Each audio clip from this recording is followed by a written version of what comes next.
Guys আসসালামু আলাইকুম। আপনারা কেমন আছেন? আমি আশা করি আপনারা ভালো আছেন। আপনাদেরকে বলেছিলাম রামকৃষ্ণ সেতুর দ্বিতীয় ভাগ ভিডিওটা আমি আবার আপনাদের সঙ্গে শেয়ার করব। যেহেতু আগের ভিডিওটা শর্ট ছিল তাই শর্ট মধ্যে দেখাতে পারিনি। তো আজকে সেই শর্ট ভিডিওটা নেক্সট ভিডিও নিয়ে আসলাম যে কালীপুর মোড়টা যে চার মাথা রাস্তা, ওখানটা কীভাবে কোনটা রাস্তাটা কোন দিকে যেতে চাই আমি সেটা দেখাতে যাব। তো তার মাঝখানে আমার এইদিকে যাওয়ার কারণটা আমি বলে দিই। দু সাইডটা কত সুন্দর সবুজ, দেখতে সুন্দর, ভালো লাগে। যাওয়ার কারণটা হলো আমার গাড়িটাকে খুব খিদে পেয়েছে, তো গাড়ি আমাকে বলতে চাইছে যে আমার খাবার দিতে হবে। তো সেই হিসাবে আমি কালীপুর মোড়ের দিকে আসতে চাইছিলাম, তো ওই দিকে আসলাম। তো আমি চলে এসেছি কালীপুর মোড়ের দিকে। তো আপনি এখানে দেখতে পাচ্ছেন চারটে মোড় রাস্তা। তো আমি যাবো ডান সাইডে, যেহেতু আমার সিগন্যাল আছে আমাকে ডানাতে হবে।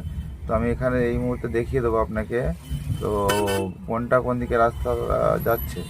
তো আপনাকে এই মুহূর্তে দেখাতে চাইছি আমি বাঁ দিকটা, যেহেতু বাঁ দিকটা যাচ্ছে বালিদেওয়ানগঞ্জ কালীপুর কলেজ হয়ে, আর সোজা যেটা যাচ্ছে ওটা হচ্ছে কামারপুকুর মেদিনীপুর চন্দ্রকোনা টাউন। আর যেহেতু বাঁ দিকে যাচ্ছে ব্যাঙাই খাটুল আপনার বাঁকুড়া।